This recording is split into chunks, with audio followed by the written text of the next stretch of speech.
قلت مهما تاخرنا ما غاديش نكونوا تاخرنا قد او انتظرنا قد ما انتظرنا النتيجه اللي كينتظروها المغاربه كاملين بالداخل والخارج، وهي نتيجه الوصول الى المجرمين اللي زهقوا الارواح وزهقوا الروح ديال الكولونيل نور الدين العطور حسب المعطيات المتوفره وحسب المعطيات كلكم اللي تابعتوا. يعني نصبحوا المغاربه كاملين كيعرفوا اشنو كاين.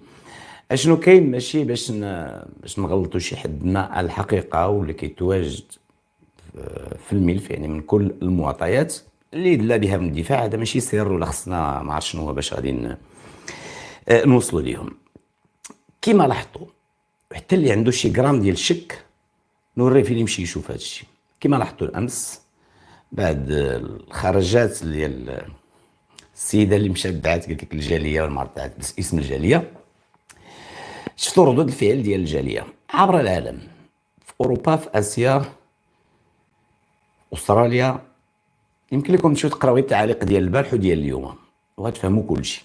زعما التعاليق على الفيديو ديال البارح خلي هادشي اللي كيدوز في اللايف، يعني هاد الالاف ديال التعاليق ماشي هو التعاليق اللي هما ثابتين اللي باقيين على الفيديو ديال البارح، وغادي تعرفوا.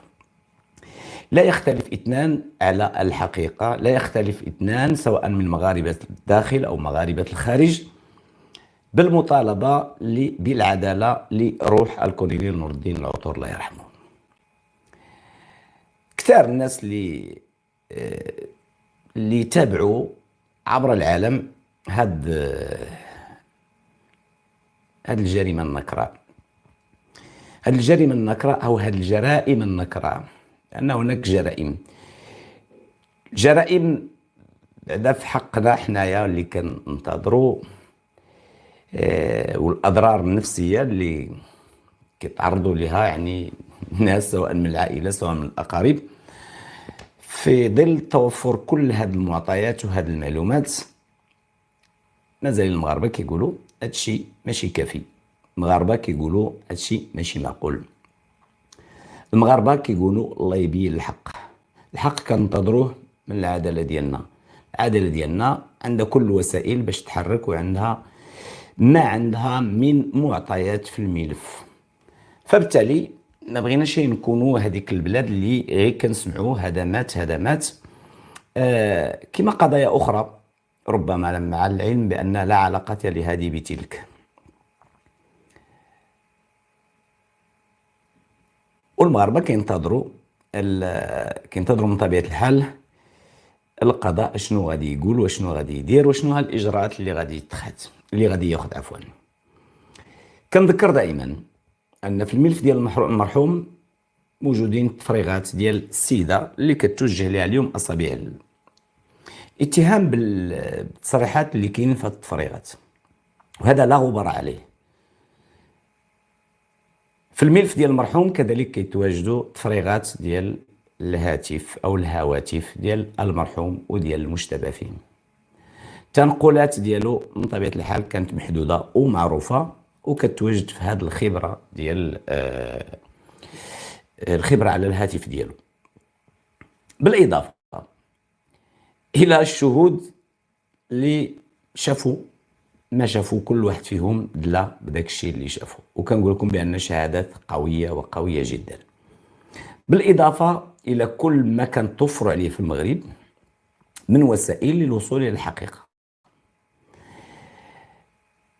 المغاربه اليوم صبحوا كيسولوا، وانا غير كنلخص لكم شنو كيقولوا لان داكشي تقال كثير بزاف وكثير، واكيد ان اي واحد يقدر يمشي يشوف غير التعليقات على هاد الفيديوهات اللي درنا اللي دازوا ولا اللي كاينين وديال البارح اللي تكلمنا على الجاليه او دخول الجاليه على الخط من جديد بعد ما السيده مشات قالت لك بغات تدعي باسم الجاليه، بغات تخبى مورا الجاليه. والبعض منكم سولني قال لي زعما علاش مشات، شنو دا، علاش زعما مشات تدعي؟ من حقها تدعي، من حقها تدعي ايا كان، من حقها تمشي للقضاء كما المغاربه كاملين، هذا لا جدال فيها. اي واحد منا حتى انا دابا الا بغيتو غندعيكم غدا كاملين، غدا نمشي للقنصليه ندير عرام ديال الوراق وناخذ السميه ديالكم ونبدا نحط ونصيفط لكم، الباب محلول للجميع. لكن البعض الاخر قراها من الجانب النفسي، شنو اللي غيخلي هاد السيده انها تمشي دير؟ كتعرفوا بان كاين عوامل نفسيه كثيره. العوامل النفسيه انا غنتحدث على واحد الجانب منها. واحد العوامل نفسيه اللي كتكون عند الناس اللي كينتظروا.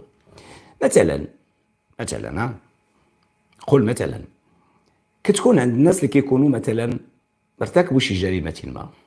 كل ما طالت المده كل ما كيكونوا كيتعذبوا كيديروا واحد التصرفات لا اراديه. كيقدروا يخرجوا يعترفوا، كيقدروا يمشي عند انسان يبغي يخويلو اشنو عنده، كما سمعنا في هذا الملف ديال الكونيدال اللي كما سمعنا على السيده اللي مشات كتعاود الابتسام وكتقول لها باك راه مقتول، وها شنو طرا وها شنو طرا وها شنو طرا وها شنو وها شنو وها شنو. بزاف ديال الناس سالوا وقالوا كيفاش قالت هاد الهضره؟ هي الهضره مسجله، ماشي تعاود، ماشي كلام فارغ كما البعض كيحاول يروج او كيبغي يكذب. ابتسام هادو تسجيلات يعني تفريغات تقدموا للقاضي. كيقولوا البعض كيفاش يمكن، حنا بدورنا كنتسالوا لكن استشرنا مع الناس اللي شويه عندهم مع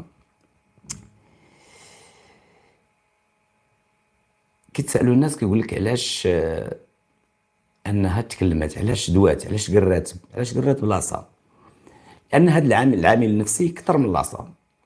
فهاد المساله كتكون عند بزاف ديال الناس اللي كيكونوا مثلا كينتظروا في الاخر كيخصهم يديروا شي حركه باش يتخلصوا بشويه من داك الضغط اللي كيكون عليهم. اما غيتكلموا يا اما غيديروا شي رده فعل. للاسف ما عرفتش شنو نقول للاسف ولا شنو نقول، بعض المرات الناس ما كينتبهوش لهذا الشيء هذا، ما كينتبهوش يعني الحركات ديال هاد العناصر ولا ديال هاد الافراد اللي كيكونوا مرتكبين جريمه. كنتكلم بصفه عامه.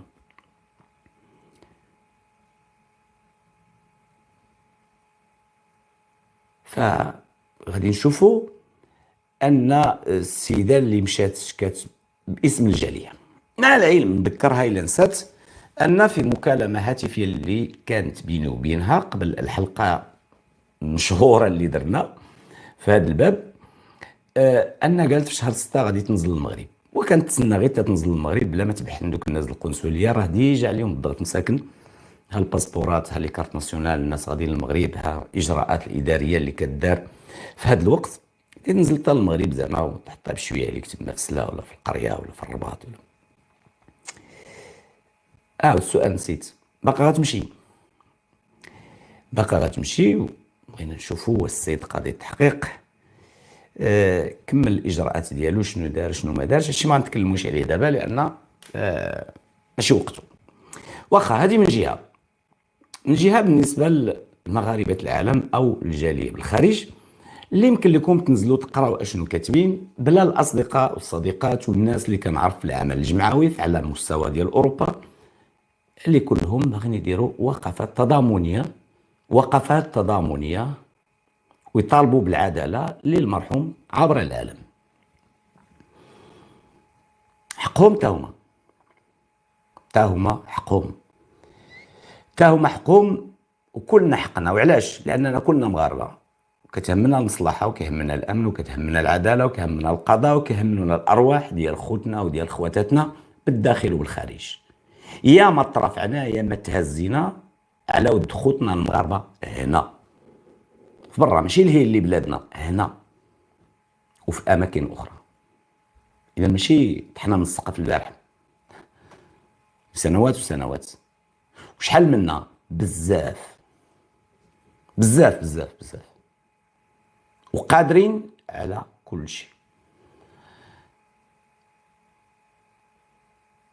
باش نذكر غير الناس ربما اللي ما عارفينش، وانا كنعقل بين هاد الوقفات كان وقفات اللي درنا في 24 ساعه، بلغ العدد ديالها 7000 مشارك، وحده منها قدام محكمه الله معروفه.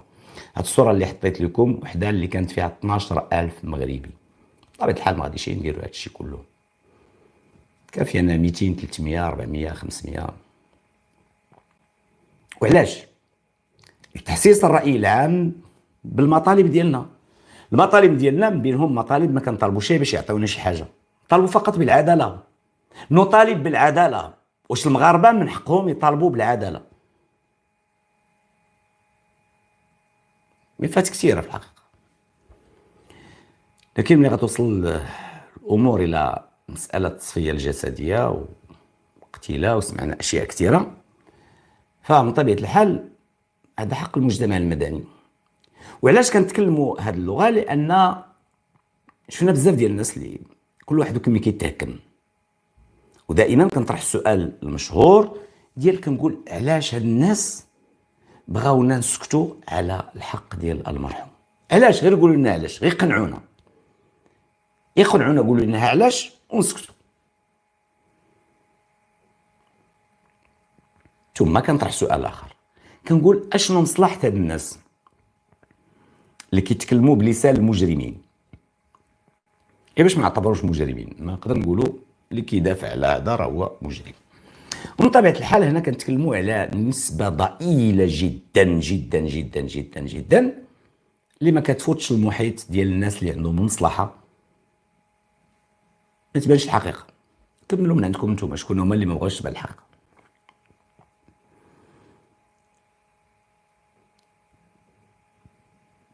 فالجاليه مغاربه كيتنفسوا الديمقراطيه وكيتنفسوا حريه التعبير يوميا. كاين مغاربه بالداخل بطبيعه الحال، الا اللي هو اللي باغي يبقى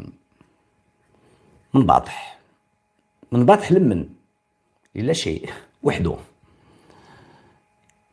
كاينه واحد الصوره معبره، حاشاكم داك البغل ولا نسميوه العاود ولا نسميوه اللي كيكون عنده الجام، يعني كاين داك الرابط الوهمي، يعني داروا له الجام حاطينه غير هكذا على حاطينه، هو كيحسب له راه مربوط مع الشجره، هو راه ما رابطو حتى واحد، غير هو رابط راسو. كاينين هاد الناس. حنا لا يهمنا لا هذا ولا ذاك، ما يهمنا شيء واحد، هو تحقيق العداله في هذا الملف وملفات اخرى، هو حمايه ديال الارواح ديال الناس وحمايه ديال السلامه ديالهم. اذا خلى هذا الموضوع ان الجاليه خرجت بزاف بالجمعيات المجتمع المدني، ما كنقول جاليه كنسمي الاشياء بمسمياتها، ملي غيدار الوقفات غيداروا بمنظمات وهاد السميات معروفه. اش كيطالبوا هاد المغاربه؟ ما طالبوا شيء باشياء اللي لا داعي لذكرها الان لان ماشي الموضوع ديالنا. كيطالبوا بالعداله. كنطالبوا بالعداله، ما كنظنش في شي بلاد ترفض العداله او تحقيق العداله لشخص